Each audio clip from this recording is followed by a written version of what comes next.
Madam President, we are here in the second week of the 119th Congress with enormous work to do. We have a border to secure, we have streets to make safe, we have an economy to resurrect, we have, in short, a great nation to rebuild. And nothing could be more central to that rebuilding than the strengthening of the American family. And nothing could be more urgent for our future than the revival of the American working class. And those two things, Madam President, go precisely together. The truth is, we have been living these last 40 years or so in the great American decline. Our economy has declined. We were once the manufacturing and trade capital of the world. Everybody wanted to trade with us. We were the envy of the world in every possible way economically. That's not true any longer. Now we are a debtor nation. Our standing in the world has declined. We were the leader of the free nations not so long ago. Now the nations of the world rush to court China and regard the United States as yesterday's news.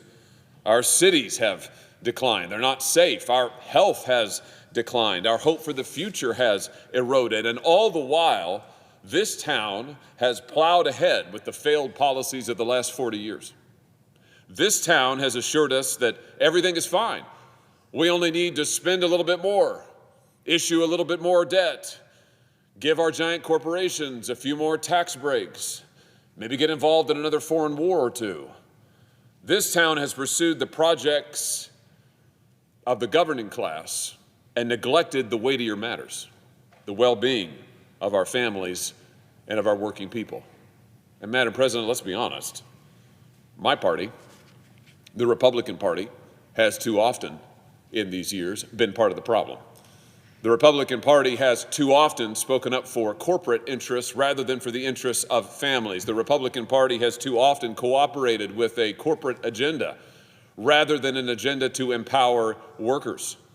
We need a change in this town. We need a change in this Congress. We need a change in this party.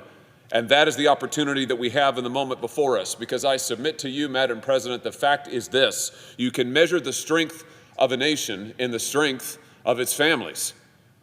And you can study the struggles of a nation in the struggles of its working people. And right now, our families and our working people in this country are struggling.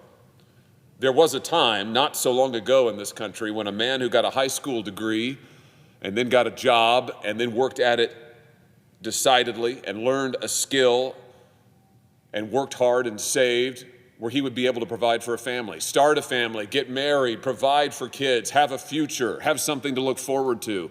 That's just not true anymore. Those days, in fact, are long since gone. During the last 40 years, real wages for working people have flatlined. And during the last 4 years, real wages for working people have declined. Here's just one measure of that. The Bureau of Economic Analysis reports that disposable income, that's income after taxes, fell almost 10% during Joe Biden's presidency. And that was, I might emphasize, for all earners. That drop was even higher, more steep and more devastating for America's working people and for America's working families. The fact of the matter is, there's no such thing as a family wage any longer, not in this economy. Now parents have to work multiple jobs to support just one or two kids if they can afford to have children at all. I mean, let's just think, in the 1960s, the average family had just shy of 4 children. Today, that number has fallen by more than half. And here's the really interesting thing. Families today tell researchers they would like to have more children. To be specific, more than half, approaching 60% of American families tell researchers that they would like to have more kids, but they don't. Why not? Because they can't afford it. And that's all families. The numbers are higher, once again, for working class families. Here's what I would say. There is something fundamentally wrong with an economy where the working people who power that economy cannot afford to have children that they want. There's something fundamentally wrong with an economy when the working people who are the strength and source of all of its might cannot provide for the children they have with the labor of their own hands. But Madam President, that is our reality. That is where we are today, and it is time to do something about it. The test of this Congress will not be what we do for foreign nations. It will not be what we do for our largest corporations. It will not even be what we spend on defense or how we increase the nation's GDP, though those are important priorities. The test of this Congress will be whether we strengthen America's families and whether we deliver for America's working people. Because in those families lies the hope of this nation. And in those working people resides the wellspring of our great national strength. The well-being of our families and of our working people is not one priority among many, I submit to you. It is not one more interest to satisfy. It is a moral imperative. It is our overriding moral obligation, and it is for this Congress a moral test.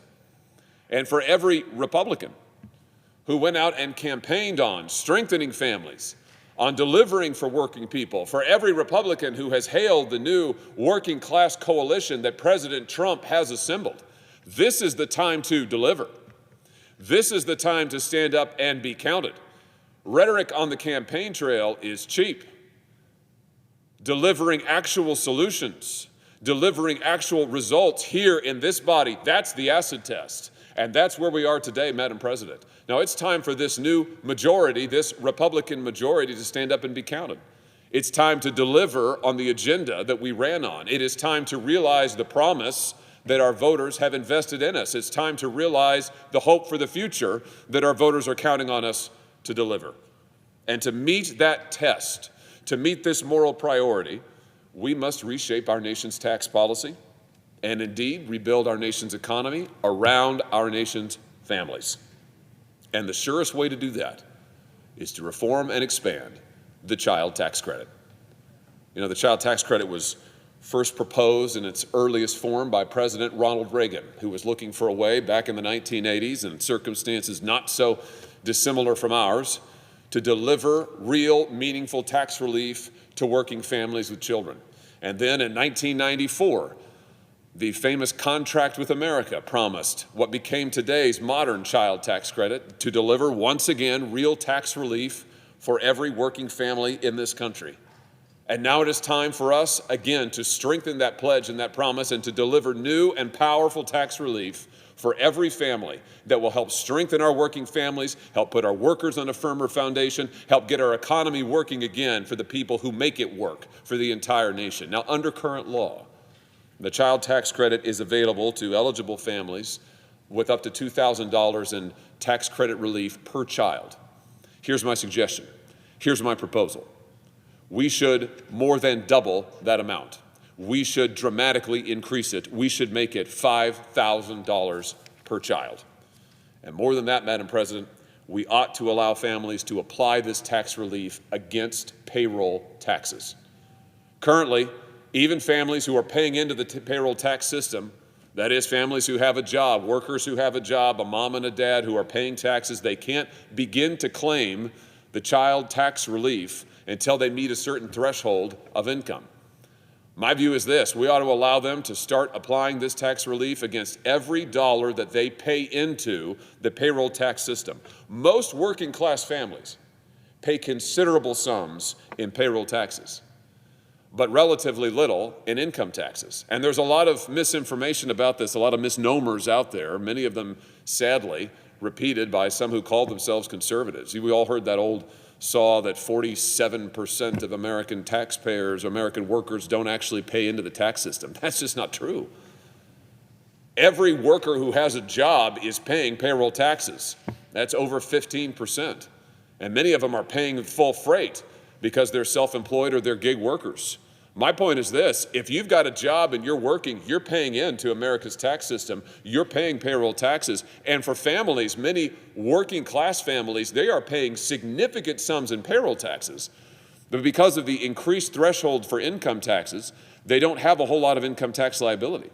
So the challenge is, how do we deliver real and meaningful tax relief to these working class families who are paying significant amount of money in payroll taxes, but yet don't qualify for those income tax deductions and benefits that higher earners get? like the home mortgage deduction, for instance. That only kicks in if you are at a certain level of income. For many working class families, they don't qualify for those deductions. They don't qualify for those tax expenditures, but yet they're paying significant sums in payroll taxes every single year. This proposal delivers significant tax relief to them.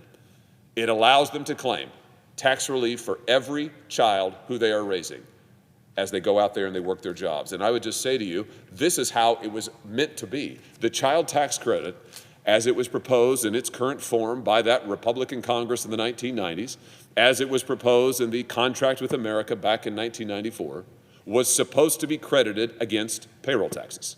That was the original proposal. And there's good reason for that. These families are contributing to our economic system, to Social Security and Medicare. They're paying taxes along with everybody else, but right now they're not getting tax relief. The Contract with America was supposed to change that. Madam President, it is time to deliver on that promise. Make the child tax credit available against the first dollar earned in payroll taxes. Here's another change. We ought to deliver the credit to families in regular installments throughout the year. The truth is, many working families can't afford to wait until the end of the year to tally up and figure out how much tax credit they might get back, how much relief they might qualify for. They're paying their taxes in every single paycheck that they earn. It's coming out of their paycheck every couple of weeks or every month. We ought to be returning real tax relief to them in the same increments. So let's make it advanceable. Let's give it to families in installments that they can use across the year as they go out there and earn a living and pay their taxes. And we ought to make the credit available to expecting parents as well. We should say that parents who are expecting children, a child not yet born, ought to be able to claim that tax credit up to $5,000, depending on the amount of payroll taxes that they pay, even if the baby has not yet arrived. Pregnancy is costly. Hospital bills are outrageous, and working families who are expecting children should be able to claim tax relief on the same basis as families with older kids. Madam President, this plan would provide major generational tax relief for working families with children. And I emphasize working. What I propose is not social assistance. It is not social insurance even. It is a tax cut. You have to work a job and pay taxes in order to earn the credit. But under our current system, too many families do work. Under our current system, too many do pay considerable sums in taxes but do not qualify for tax relief in any meaningful way. It is time to change that and make this relief available for working families. And this proposal advances a second important principle as well, and that's the principle that everyone who pays taxes ought to get relief, and relief ought to be available on the basis of family. Now, conservatives have said for years that family is the cornerstone of society. We've said for years that it's the first and irreplaceable building block of our nation. Well, our tax policy ought to reflect that. Our whole national policy ought to reflect that. And we shouldn't shy away from saying that we ought to deliver tax relief and tax cuts on the basis of family formation, on the basis of family size, and yes, on the basis of family need. Madam President, this is only a beginning. There's much more to do. We have years of decline of the American family to reverse. We have years of neglect of the American worker to undo. The challenges are indeed formidable, but this is the moment for the revival that we seek. And so let us not delay. Let us begin. I yield the floor.